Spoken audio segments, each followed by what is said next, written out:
Hello my dear children, welcome back to the channel connect to commerce. बच्चों, chapter 4 और 5 planning और organising हम finish कर चुके हैं। अब आज हम डिस्कस करने वाले हैं उसके question and answers according to the trend, according to the sample papers and according to the board examination that came last time in the year 2023। तो देखिए बच्चों, प्लानिंग एंड ऑर्गेनाइजिंग की जो कंबाइंड वेटेज है वो 14 मार्क्स की है और जिसमें से 4 क्वेश्चंस आते हैं। जो पैटर्न है वो यही है, प्लानिंग में से क्वेश्चन 6 नंबर का आता है हमेशा और ऑर्गेनाइजिंग में से 3 क्वेश्चन आते हैं, एक नंबर के 2 क्वेश्चन और एक 6 नंबर का क्वेश्चन। मैंने यहाँ पर टॉपिक्स भी लिख रखे हैं बच्चों कि जो 2022-23 के सैंपल पेपर में क्वेश्चन आया था, प्लानिंग में से एक 6 नंबर का क्वेश्चन आया था स्टेप्स ऑफ प्लानिंग प्रोसेस पे। फिर उसके बाद ऑर्गेनाइजिंग में से एक नंबर के 2 क्वेश्चन जो आए थे, एक फंक्शनल स्ट्रक्चर पे था और एक स्टेप ऑफ ऑर्गेनाइजिंग में था। फिर ऑर्गेनाइजिंग का जो लेंथी क्वेश्चन आया था 6 नंबर का, वो बेनिफिट्स ऑफ डिसेंट्रलाइजेशन पे था।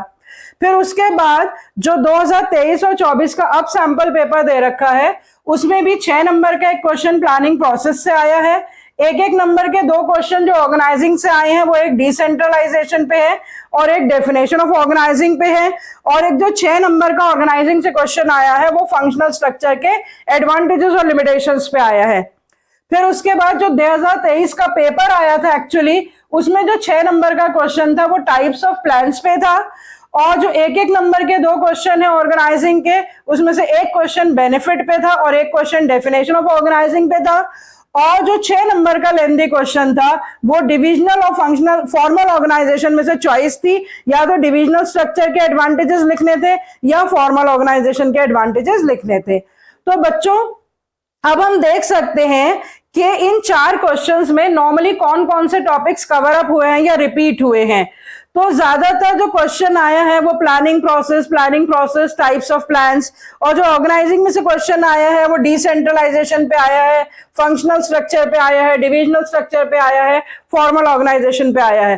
तो एक्चुअली क्या होता है बच्चों, कोई भी चीज इंपॉर्टेंट या अनइंपॉर्टेंट नहीं होती है, सारे ही टॉपिक्स इंपॉर्टेंट होते हैं। लेकिन इस पैटर्न से, इस ट्रेंड से हम क्या ऑब्जर्व कर सकते हैं कि जो 2 लेंथी क्वेश्चंस आते हैं प्लानिंग और ऑर्गेनाइजिंग में से, तो वो या तो प्लानिंग प्रोसेस पे आते हैं या टाइप्स ऑफ प्लान्स पे आते हैं, या फिर स्ट्रक्चर्स पे आते हैं, फंक्शनल या डिविजनल स्ट्रक्चर्स पे, या डेलीगेशन और डिसेंट्रलाइजेशन पे।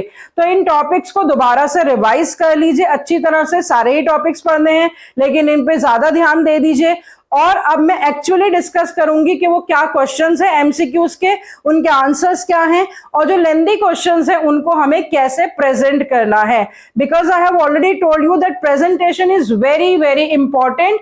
अगर आपको अच्छी तरह से आंसर भी आता है लेकिन आप उसको सही ढंग से प्रेजेंट नहीं करते हैं तो आपको अच्छे नंबर नहीं मिलेंगे। तो इसीलिए अब हम देख लेते हैं कि क्या क्वेश्चंस हैं वो सारे के सारे जो प्लानिंग और ऑर्गेनाइजिंग में से आ चुके हैं, जो सैंपल पेपर्स में दे रखे हैं, और उनको सही तरीके से कैसे अटेम्प्ट करना है। So let's begin. तो बच्चों, पहले हम इन सारे क्वेश्चंस में से एक नंबर वाले जो हैं वो सारे क्वेश्चंस डिस्कस कर लेते हैं और उसके बाद हम 6 मार्क का क्वेश्चंस डिस्कस करेंगे। तो सबसे पहले देखिए, स्क्रीन पर भी देखिए, मेरे पास 2022 और 23 का सैंपल पेपर है। इसमें से पहला क्वेश्चन है, Rishabh join an entertainment company Avatar as a creative head, as a manager looking after the creative unit of the company. One of the functions he has to perform is the process of organizing. Which step of the process will he need to perform after identifying and dividing the work that has to be done in accordance with the previously determined plans?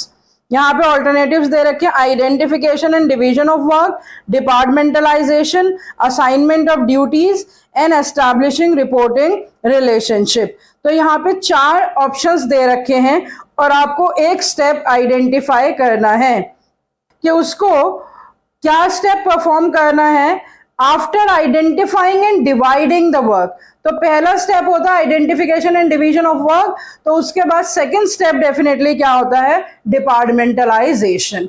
तो यहाँ पे आपका answer होगा option B, departmentalisation. फिर उसके बाद देखिए next question, इसी साल का जो ऑर्गेनाइजिंग चैप्टर से है, Arohan Limited is a company manufacturing automobiles where the division of work into key areas includes production, purchase, marketing, accounts and personnel. Which of the following is a disadvantage of the organization structure of Arohan Limited? तो यहाँ पे जो structure दे रखा है definitely यहाँ पे functions बता रखे हैं, तो फंक्शनल स्ट्रक्चर है और उसकी डिसएडवांटेज हमें आइडेंटिफाई करनी है. पहला part, it may lead to increase in the cost. Managers may gain power and assert independence and ignore organization interest. It ensures that different functions get due attention and heads do not get training for the top management positions. तो यहाँ पे disadvantage identify करनी है हमें, और किस structure की disadvantage identify करनी है? फंक्शनल स्ट्रक्चर की. यहाँ सही ऑप्शन क्या होगा? Heads do not get training for the top management positions. क्यों? क्योंकि जो हेड्स हैं वो इंडिविजुअल फंक्शन परफॉर्म कर रहे हैं और उनको हायर लेवल पोजीशंस पे जो बहुत सारे फंक्शंस परफॉर्म करने पड़ते हैं उसकी ट्रेनिंग नहीं मिल रही है. ये हमने कर रखा है as a disadvantage of the functional structure. So option is D, heads do not get training for top management positions. अब देखिए 2023 और 24 का जो सैंपल पेपर दे रखा है जिसमें से 2 क्वेश्चन ऑर्गेनाइजिंग के 1 मार्कर हैं. पहला क्वेश्चन देखिए, concentration of decision making functions at the apex of the management hierarchy is called dash. Options क्या दे रखे हैं? Decentralization, delegation, organizational structure and centralization. तो यहां पर concentration of decision making power है टॉप लेवल पे, तो इसका आंसर क्या होगा? सेंट्रलाइजेशन. Option is D. फिर उसके बाद देखिए नेक्स्ट क्वेश्चन ऑर्गेनाइजिंग का 1 मार्क का क्वेश्चन है. Name the function of management that acts as a means for translating plans into action. तो जब मैंने आपको एक्सप्लेन करा था तो मैंने आपको बताया था कि कौन सा function as a means of translating the plans into action होता है. इसमें 4 फंक्शंस दे रखे हैं, planning, organizing, directing and controlling. तो हमारा आंसर होगा organizing because it acts as a means of translating plans into action. अब हम देखते हैं लास्ट ईयर के बोर्ड में जो पेपर में क्वेश्चंस आए थे ऑर्गेनाइजिंग से रिलेटेड. पहला क्वेश्चन है, Compro Solutions offer IT services to clients across the country during COVID-19 to accommodate the changes taking place in the business environment. It is suitably modified its organization structure in a way that work from home became the new way of working for all the employees, bringing cost benefits and flexibility in the organization. The point of importance of organizing discussed here is. तो यहाँ पे एक case study दे रखी है और उससे related आपसे पूछा गया है इंपॉर्टेंस ऑफ ऑर्गेनाइजिंग.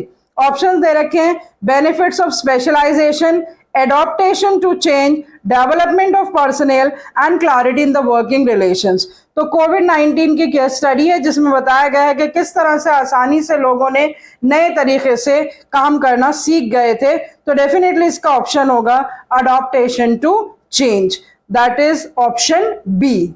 ठीक है, नेक्स्ट क्वेश्चन देख लेते हैं. The process that initiates implementation of plans by clarifying jobs and working relationships and effectively deploying resources for the attainment of identified and desired results is known as organizing, controlling, staffing and planning. तो यहां देखिए बच्चों, implementation of plan से confuse मत होइएगा कि directing है, क्योंकि वहां पे आगे ये दे रखा है by clarifying jobs and working relationships. तो जॉब्स एंड वर्किंग रिलेशनशिप्स कहाँ क्लैरिफाई होते हैं? ऑर्गेनाइजिंग फंक्शन में क्लैरिफाई होते हैं. तो इसीलिए यहाँ पे आंसर होगा ऑर्गेनाइजिंग. तो ये ऑर्गेनाइजिंग चैप्टर के एक नंबर के 6 क्वेश्चंस हमने डिस्कस कर लिए हैं. अब हमारे बचे हैं लेंथी क्वेश्चंस दोनों चैप्टर में से 6 नंबर के, वो अब हम डिस्कस कर लेते हैं विद द प्रेजेंटेशन. देखिए बच्चों 2023-24 का जो सैंपल पेपर दे रखा है, look at the question here. Planning से related question. Explain the steps that are required to be performed by a manager before evaluating all possible courses of action in the planning process. देखो बहुत ही simple question है बच्चों, लेकिन इसकी presentation मैंने यहाँ आपके लिए लिख रखी है. प्रेजेंटेशन के साथ साथ मैं आपको वो पॉइंट्स भी बताऊंगी जो आपको दिमाग में रखने हैं। और बच्चों फिर से आपसे रिक्वेस्ट कर रही हूँ, मैंने जो एफिशिएंसी टिप्स पे एक मिनट की रील बना रखी है वो भी अपलोड कर रखी है, उसे भी जाके देखिए, उसमें सारी प्रेजेंटेशन टिप्स मैंने आपसे डिस्कस कर रखी हैं। तो सबसे पहली टिप जो थी, जो मैंने बताई थी कि you have to start the answer with the language of the question.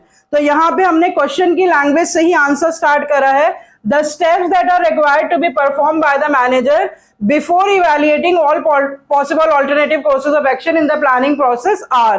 तो ये पूरा का पूरा सेंटेंस हमने क्वेश्चन से उठाया है, और जिसमें हमें स्टेप्स हाईलाइट करने हैं तो उसको हम अंडरलाइन कर देंगे। फिर मैंने आपको दूसरी टिप बताई थी कि पॉइंट्स में लिखना है। तो पहले आप सिर्फ ये 3 पॉइंट्स लिखेंगे।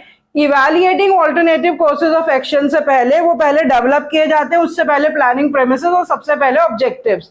तो ये पहले आपको 3 स्टेप्स लिखने हैं। अगर आप ये 3 स्टेप्स लिख देंगे तो examiner will give you 1.5 marks here only out of the 6 marks. अब हमारे बचे 4.5 नंबर एक्सप्लेनेशन के। और फिर ये ध्यान देना है कि क्वेश्चन की लैंग्वेज क्या है। क्वेश्चन में लिख रखा है identify and explain, identify and state नहीं है। अगर आइडेंटिफाई एंड स्टेट होगा तो सिर्फ एक लाइन से काम चल जाता, यहाँ पे है आइडेंटिफाई एंड एक्सप्लेन। तो अब ये 3 स्टेप्स की एक्सप्लेनेशन, क्योंकि 4.5 नंबर की है, तो अगर हम 3 पॉइंट्स लिखेंगे तो 1.5 मार्क्स ईच हमें हर स्टेप में मिल जाएंगे। और वो 3 पॉइंट्स भी रेलेवेंट होने चाहिए, और वो 3 पॉइंट्स की एक्सप्लेनेशन भी अलग अलग दिखनी चाहिए। तो हमेशा पैराग्राफ में नहीं लिखेंगे, पॉइंट्स में लिखेंगे। तो डिटरमाइनिंग ऑब्जेक्टिव्स के भी मैंने यहाँ पे 3 पॉइंट्स बनाए हैं। इसी तरह आप पॉइंट्स में लिखेंगे, पैराग्राफ में नहीं लिखेंगे। The planning function begins with the setting of the objectives. फिर उसमें begins with the setting of the objective मैंने अंडरलाइन कर दिया। Objectives are set for the entire organization, each department and each individual। फिर आप बताएंगे कि ऑर्गेनाइजेशनल, डिपार्टमेंट एंड इंडिविजुअल सारे ऑब्जेक्टिव्स डिटरमाइन किए जाते हैं। और सबसे इंपॉर्टेंट पॉइंट इसका है that objective should be smart, simple, measurable, achievable, realistic and time bound. ये सारे कैरेक्टरिस्टिक्स ऑब्जेक्टिव्स में होने चाहिए। तो ये ऑब्जेक्टिव्स पे अगर आपने इस तरह से 3 पॉइंट्स लिख दिए तो teacher will give you again 1.5 marks for the explanation of the first point. फिर उसके बाद सेकंड पॉइंट है डेवलपिंग प्लानिंग प्रेमिसेस। उसको आपको 3 पॉइंट्स में एक्सप्लेन करना है। Planning premises are the basic assumptions on the basis of which the plans are drawn. तो बेसिक असम्पशन पे अंडरलाइन कर दिया। The assumptions about the future SWOT are drawn. ये मैंने आपको एक्सप्लेनेशन में बताया था। Future strengths, weaknesses, opportunities and threats. Every planner uses conjecture about what might happen in the future through these planning premises। मतलब जो हर प्लानर है वो फ्यूचर में क्या होने वाला है ये किससे जज करता है? Only with the help of these planning premises. तो ये 3 पॉइंट्स आपने प्लानिंग प्रेमिसेस के लिख दिए, तो teacher will give you another 1.5 marks. Then again the third point, identifying alternative courses of action, उसको भी आप 3 पॉइंट्स में लिखेंगे। There are many ways to act on the plans drawn. Maximum alternative should be discussed and various courses of action can be either routine or innovative। तो आपको बताना है कि जो alternative courses of action है किसी भी प्लान को अचीव करने के लिए, तो वो बहुत सारे ऑल्टरनेटिव्स होते हैं, उनकी लिस्ट बननी चाहिए। मैक्सिमम ऑल्टरनेटिव्स जो है वो प्लानर्स को डिस्कस करने चाहिए। और ऑल्टरनेटिव्स रूटीन या इनोवेटिव, अगर बहुत इंपॉर्टेंट प्लान हो तो इनोवेटिव ऑल्टरनेटिव्स डिटरमाइन करने चाहिए, अगर सिंपल प्लान हो तो रूटीन ऑल्टरनेटिव्स डिटरमाइन करने चाहिए। तो इस तरह से बच्चों पॉइंट्स में लिखकर यू कैन स्कोर मैक्सिमम और 100 out of 100 marks, means maximum 100% marks if you present it this way। So I hope with this answer, very simple answer, how it can be made presentable, that I have made you clear। तो इसको question और answer का आप screenshot ले लीजिए। बिल्कुल इसी तरह से आपको एग्जाम में प्रेजेंट करना है। अब इसी ईयर का हम ऑर्गेनाइजिंग का एक क्वेश्चन डिस्कस कर लेते हैं। ठीक है बच्चों ऑर्गेनाइजिंग की 6 नंबर की केस स्टडी है। और केस स्टडी के लिए मैंने आपको टिप्स दे रखी हैं कि हमेशा last line of the case पहले पढ़ेंगे और उसके बाद केस स्टडी पढ़ेंगे। तो अब मैं भी आपके लिए स्क्रीन पे देखिए, पूरा क्वेश्चन आपके लिए है और ए और बी पार्ट दो क्वेश्चंस हैं।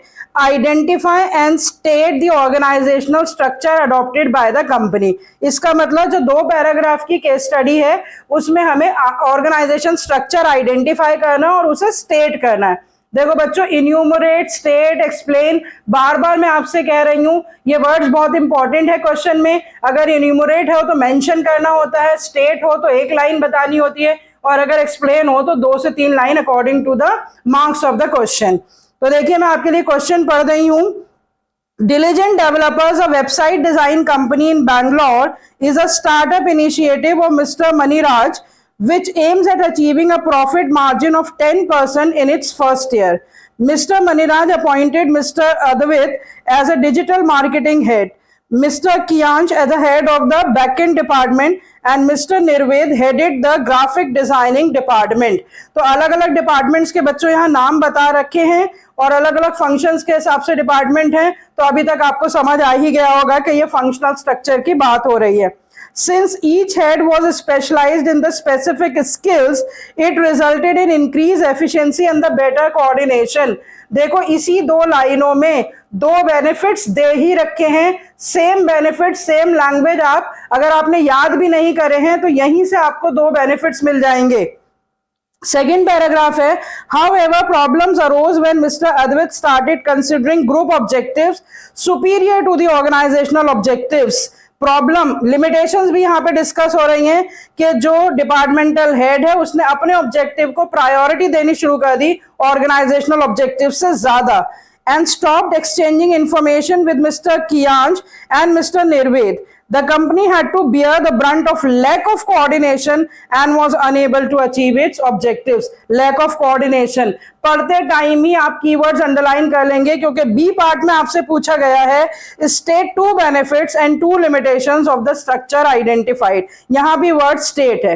तो बच्चों अब देखिए इस पूरे क्वेश्चन में हमें पार्ट्स में इसको अटेम्प्ट करना है कि पहले स्ट्रक्चर आइडेंटिफाई करना है, उसे डिवाइन करना है, फिर उसके बाद स्ट्रक्चर के 2 बेनिफिट्स और स्ट्रक्चर के 2 limitations. Now look at the answer that I have written to you. This is the best possible way to explain the answer. देखिए सबसे पहले आप आंसर नंबर लिखेंगे। ये क्वेश्चन नंबर 34 है तो आप आंसर नंबर लिखेंगे, चाहे कॉर्नर में लिख सकते हैं चाहे बीच में। फिर उसके बाद हमने स्टार्ट करा है the organization structure adopted by the companies functional structure. Identify हो गया, स्टेट करने के लिए फंक्शनल स्ट्रक्चर इज, उसे डिफाइन कर दिया। तो that will be for 2 marks allotted by the teacher. फिर उसके बाद the 2 advantages and 2 limitations of the functional structure are, तो आप पैराग्राफ में ना लिख के इसको टेबुलर फॉर्म में लिख देंगे, प्रेजेंटेशन ज्यादा अच्छी हो जाएगी। तो 2 एडवांटेजेस, और ये 2 एडवांटेजेस हमें कोट करने के लिए नहीं पूछा, लाइंस तो कोट नहीं करेंगे, जो नहीं पूछा वो नहीं करेंगे, लेकिन क्योंकि उसमें यही एडवांटेजेस बता रखी थी कि यहाँ पे फंक्शनल स्पेशलाइजेशन है। और वो क्यों है? क्योंकि हर फंक्शन पे ड्यू एम्फेसिस दिया जाता है। Increase managerial and operation efficiency, क्योंकि कॉस्ट कम हो जाती है और प्रॉफिट बढ़ जाता है। तो एक लाइन इसकी लिख देंगे, एक लाइन इसकी लिख देंगे। तो यहाँ पर ये आधा आधा नंबर की तो हेडिंग ही और आधे आधे नंबर की ही एक्सप्लेनेशन है, तो एक एक लाइन से काम चल जाएगा। So 2 marks will be for the advantages. Then limitations यहीं पर दे रखी हैं कि less emphasis on the overall objectives. क्यों? क्योंकि हर एक डिपार्टमेंट जो है वो अपने ही ऑब्जेक्टिव पे प्रायोरिटी देता है, अपने फंक्शनल ऑब्जेक्टिव पे इंस्टेड ऑफ ऑर्गेनाइजेशनल ऑब्जेक्टिव। और कोऑर्डिनेशन की प्रॉब्लम अराइज होती है क्योंकि हर डिपार्टमेंट जो है वो अपने लिए ही काम कर रहा है और ओवरऑल अकाउंटेबिलिटी फिक्स करना मुश्किल हो जाता है। सेपरेट फंक्शंस परफॉर्म हो रहे हैं, इसलिए बिल्कुल जो कोऑर्डिनेशन है वो मुश्किल हो जाता है। तो एक लाइन में आप वो बता देंगे और यहाँ पे आपको 2 नंबर मिल जाएंगे। So this is how you have to answer the lengthy question, whether it is a case study और it is a subjective question, but you have to be very specific about the language of the question. तो 2024 के दोनों lengthy questions जो है वो हमने discuss कर लिए। अब लास्ट ईयर के और 2022-23 का जो सैंपल पेपर है उसको भी डिस्कस कर लेते हैं, ताकि आपको कंप्लीट आइडिया हो जाए कि किस तरह के क्वेश्चंस आए हैं या आने की एक्सपेक्टेशंस है और हमें उसे कैसे अटेम्प्ट करना है। Now students, I have with me the question paper, only one set of 2023 CBSE board paper. इसमें प्लानिंग पे क्वेश्चन है बच्चों, जिसमें टाइप्स ऑफ प्लान्स पे क्वेश्चन है. Identify and explain 3 types of plans. जो टाइप्स ऑफ प्लान्स का lecture है वो उस वीडियो में जाकर मैं ये ऑलरेडी क्वेश्चन डिस्कस कर चुकी हूँ, तो इसको आप उस वीडियो में जाके देख लीजिए. मैंने इसकी प्रेजेंटेशन भी बता रखी है और कैसे जो है आइडेंटिफाई करना है ये भी बता रखा है. फिर इसी साल का एक क्वेश्चन है बच्चों ऑर्गेनाइजिंग का, वो भी बहुत सिंपल क्वेश्चन है. स्क्रीन पे आप देख लीजिए क्वेश्चन, और आंसर मैं आपसे वर्बली डिस्कस कर रही हूँ क्योंकि ये बहुत ही डायरेक्ट और स्ट्रेट फॉरवर्ड क्वेश्चन है. What is meant by formal organization and state 4 advantages of formal organization. तो इसका मतलब ये 6 नंबर का, इसमें आप फॉर्मल ऑर्गेनाइजेशन को 2 पॉइंट्स में डिफाइन करेंगे और एक्सप्लेन कर देंगे. सिंपली मतलब व्हाट इज मेंट बाय है, तो 2 नंबर इसके होंगे. और state 4 advantages and only 4 advantages, limitations नहीं है. तो 1 2 3 4 पहले 4 एडवांटेजेस लिखेंगे, सिर्फ हेडिंग, उसके 2 नंबर आपको मिल जाएंगे. फिर उन चारों हेडिंग्स की एक एक लाइन और लिख देंगे तो 2 नंबर उसके मिल जाएंगे. तो इसको आपको अटेम्प्ट करना है 3 पैराग्राफ्स में. पहले पैराग्राफ में फॉर्मल ऑर्गेनाइजेशन की डेफिनेशन, दूसरे पैराग्राफ में 4 एडवांटेजेस उनकी हेडिंग, तीसरे पैराग्राफ में उन 4 एडवांटेजेस के बारे में एक एक लाइन. और इसके साथ चॉइस है डिविजनल स्ट्रक्चर की, वो भी यही है, define divisional structure and state 4 advantages. तो डिविजनल स्ट्रक्चर 2 नंबर का, 2 पॉइंट्स लिखेंगे, फिर उसके 4 एडवांटेजेस लिखेंगे और फिर उन 4 एडवांटेजेस को एक्सप्लेन करेंगे. तो ये लेंथी क्वेश्चंस थे 2023 में जो आए थे, तो हम एक्सपेक्ट कर सकते हैं इसी तरह से जो लेंथी क्वेश्चन है वो हमारे बोर्ड पेपर 2024 में भी आएंगे. सिर्फ आपको प्रेजेंटेशन आनी चाहिए. तो अब हम लास्ट ईयर का सैंपल पेपर था उसके भी 2 क्वेश्चन जल्दी से डिस्कस कर लेते हैं. ओके, 2022-23 के सैंपल पेपर में प्लानिंग का क्वेश्चन है बच्चों. स्क्रीन पर देखिए, मैं आपके लिए पढ़ रही हूं. The pros and cons of each alternative need to be weighed. Name and briefly explain the logical steps in the process of planning which are followed by a manager before performing the step highlighted in the above statement. उसके साथ एक choice का question है, वो अभी मैं पढ़ लेती हूँ. पहले फर्स्ट ऑप्शन का जो आंसर देख लीजिए कि एक जो है स्टेप दे रखा है, उसमें pros and cons of each alternative जो है वो इवेल्युएट किए जाते हैं. तो यहाँ पर जो प्रोस एंड कॉन्स है वो स्टेप कौन सा है, इवैल्यूएटिंग ऑल्टरनेटिव्स का. तो हमसे पूछा है कि उससे पहले क्या 3 स्टेप्स लिए होंगे कंपनी ने बिफोर इवैल्यूएटिंग दीज ऑल्टरनेटिव्स. वो तीनों स्टेप्स लिखिए और एक्सप्लेन करिए. बिल्कुल सेम अभी हमने क्वेश्चन करा, सिर्फ लैंग्वेज बदल दी है. तो आप कैसे आंसर लिखेंगे, देखिए बच्चों, आंसर नंबर लिखेंगे और लैंग्वेज ऑफ द क्वेश्चन से स्टार्ट करेंगे. The logical steps in the process of planning which are followed by the manager before performing the given steps are. वही 3 steps हैं, determining objectives, developing planning premises and identifying alternative courses of action. यही 3 हमने अभी भी discuss करें इससे पहले. अब पहले इन तीनों को लिख देंगे, 1.5 नंबर आपको यहीं मिल जाएंगे और फिर इन तीनों का एक्सप्लेनेशन करेंगे 3 पैराग्राफ में, 3 पॉइंट्स में, बिल्कुल सेम जो अभी हम कर चुके हैं.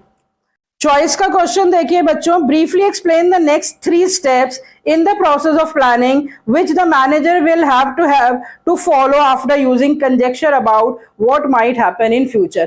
अभी मैंने आंसर में यूज करा है conjecture about what might happen in future का जो स्टेप है वो है प्लानिंग प्रेमिसेस का. अब उसके बाद के 3 स्टेप्स हमें यहाँ पे एक्सप्लेन करने हैं, तो ये तो छोड़ देंगे. तो बाद वाले 3 स्टेप्स क्या हो जाएंगे यहीं पर, आइडेंटिफाइंग जो है वो ऑल्टरनेटिव्स, फिर उसके बाद इवैल्यूएटिंग ऑल्टरनेटिव्स और उसके बाद सेलेक्टिंग द बेस्ट ऑल्टरनेटिव. तो अब आपको ये 3 स्टेप्स लिखने हैं और इन तीनों को एक्सप्लेन करना है. I hope it is clear to you. Now look at the next question, that is the last question I have to discuss with you. It is from the chapter organizing and that is again a case study for 6 marks. Now look on your screen, that is a case study from the organizing chapter. अब क्योंकि ये case study है बच्चों, तो सबसे पहले इसकी last line पढ़ेंगे. लाइन है, by quoting the lines from the above identify and briefly explain the benefits of the concept discussed above. अब इसमें लाइंस भी कोट करनी है, कॉन्सेप्ट को आइडेंटिफाई भी करना है और उसके बेनिफिट्स भी एक्सप्लेन करने हैं. तो जब हम केस स्टडी पढ़ेंगे तो आपको दिमाग लगाना है कि ये कौन सा कॉन्सेप्ट है, और उसकी लाइंस भी आपको साथ साथ अंडरलाइन करते जानी है पेंसिल से, ताकि उन्हीं लाइंस को आप आंसर में लिख ले। Jojo and Jojo is a company known for its consumer business of a baby oil and bandages. But many people do not know that the company also runs a medical device and a diagnostic business as well as a pharmaceutical company. With more than 180,000 employees worldwide, the company has chosen to share decision-making authority with the lower levels and place it nearest to the point of action. इस line को underline कर लीजिए, decision making authority to the lowest level है। इसी line से आपको समझ में आ जाना चाहिए कि ये डिसेंट्रलाइजेशन की बात हो रही है। Therefore, the response does not take time. ये बेनिफिट है बच्चों। This propagates the belief that people are competent, capable and resourceful who can get a chance to prove their abilities. People are getting the chance to prove their abilities. Employee development की बात हो रही है। And enables the company in identifying those executives who have the necessary potential to become the dynamic leaders. Another benefit with this line that the company is able to identify the reservoir for the future promotion. So that the checking required on the decisions taken by the lower levels of management is the least, less supervision, ये भी benefit है। This makes it possible to evaluate the performance at each level and each department can be individually held accountable for the results. क्योंकि सभी के पास authority, responsibility and accountability सब कुछ delegated है, तो people can be held accountable and answerable for the work done. So these are the lines that you will quote in your answer and you will give the heading to these advantages, and this is how you will write the answer. Now look how you will answer this particular case study. देखिए बच्चों, बहुत important चीज जो आपको ध्यान देनी है question में कि कॉन्सेप्ट आइडेंटिफिकेशन के कोई नंबर नहीं है। सीधा सीधा दे रखा है कि जो कॉन्सेप्ट आइडेंटिफाई करा है उसके लाइंस कोड करके बेनिफिट्स एक्सप्लेन करिए, ठीक है। तो अब हम आइडेंटिफाई करके लिखेंगे तो सही, लेकिन उसके कोई नंबर आपको नहीं मिलेंगे और आंसर जो है वो लैंग्वेज ऑफ द क्वेश्चन से स्टार्ट करेंगे। The benefits of the concept identified, वो आप लिख देंगे ब्रैकेट में, डिसेंट्रलाइजेशन आपने आइडेंटिफाई करा है। Along with the quoted lines is explained as follows. अब देख लीजिए, क्योंकि ये 6 नंबर का क्वेश्चन है तो एक्सप्लेनेशन, क्योंकि यहाँ पे लाइंस कोड के भी नंबर हैं, फिर उसके बाद बेनिफिट हाईलाइट करने के भी नंबर हैं, और फिर उसके बाद एक्सप्लेन करने के भी। तो आप क्या करेंगे, 4 बेनिफिट्स की पहले जो लाइंस कोटेड है जो मैंने आपको पढ़ते टाइम बताई थी, तो आप टेबुलर फॉर्म में इस तरह से अटेम्प्ट करेंगे कि पहले आपने यहाँ पे लिख दी कोटेड लाइंस जो पहली वाली, और इसको आप ऐसे डैश डैश करके, अगर बहुत सारी ज्यादा लाइंस, अगर एक एक लाइन है तो आप पूरी लिख सकते हैं, वरना आप डैश डैश करके फर्स्ट वर्ड और लास्ट वर्ड जो है वो लिख सकते हैं। तो जो रेस्पॉन्सेज वाली बात थी मैंने आपको बता दिया था, तो उसमें क्या बेनिफिट हाईलाइट हो रहा था, क्विक डिसीजन मेकिंग, और फिर उसके बाद एक्सप्लेनेशन बहुत लंबी नहीं लिखनी है, सिर्फ एक ही पॉइंट में अपनी लैंग्वेज यूज करके कि कैसे क्विक डिसीजन मेकिंग होती है अगर डिसेंट्रलाइज स्ट्रक्चर होता है, क्योंकि किसी को भी अपने सुपीरियर से पूछना नहीं पड़ता, तो वो पॉइंट आप एक्सप्लेनेशन में लिख देंगे। तो यहाँ पे इन तीनों का 1.5 मार्क आपको टीचर दे देगी अगर आपने ये तीनों चीजें सही लिखी हैं। तो जब 1.5, 1.5, 1.5, 1.5 4 पॉइंट्स में आपको पूरे 6 नंबर मिल सकते हैं। फिर आपने दूसरी lines who can get this से लेके एबिलिटीज तक, उससे क्या बेनिफिट आइडेंटिफाई हो रहा है, develops managerial talent for the future, ये आइडेंटिफिकेशन के नंबर, ये लाइंस कोड के नंबर, और उसके बाद आप उसको एक्सप्लेन कर देंगे। फिर तीसरा जो पैराग्राफ था, आइडेंटिफाइंग दोज एग्जीक्यूटिव से लेके लीडर्स तक, उससे क्या बेनिफिट हाईलाइट हो रहा है, develops initiative among the subordinates, वो कैसे इनिशिएटिव डेवलप होता है, एक लाइन में सिर्फ आपको लिखना है। दिस मेक्स पॉसिबल से लेके रिजल्ट्स तक, ये लाइंस कोड करके बेनिफिट आइडेंटिफाई हो रहा है, बेटर कंट्रोल, और कंट्रोल कैसे बेटर होता है if the structure is decentralized, क्योंकि सुपरविजन जो है उसकी ज्यादा जरूरत नहीं पड़ती है, और जो सुपरवाइजर्स हैं, जो टॉप लीडर्स हैं, वो इंपॉर्टेंट मैटर्स पे कॉन्सेंट्रेट करते हैं। तो इस तरह से बच्चों हमेशा जो केस स्टडी होगी वो टेबुलर फॉर्म में आप अटेम्प्ट करेंगे। तो I hope I have given you enough tips that what to write and how to write and how to score more and more marks. एक बार आप फिर से सारी प्लानिंग की और सारी ऑर्गेनाइजिंग की जो वीडियोस जो टॉपिक वाइज मैं अपलोड कर चुकी हूं, जो प्रेजेंटेशन टिप्स की वीडियोस हैं, जो इफेक्टिवनेस की वीडियोस हैं, how to have the ease in the exams, how to develop friendship with the exams, ये सारी वीडियोस बच्चों में अपलोड कर चुकी हूं। अगर आप उन्हें देख लेंगे तो you will have lot of help to actually attempt the exam in the best possible manner. So see all these videos, like and subscribe my channel and share it with the students so that everybody gets benefited. So see you next time. Till then, goodbye.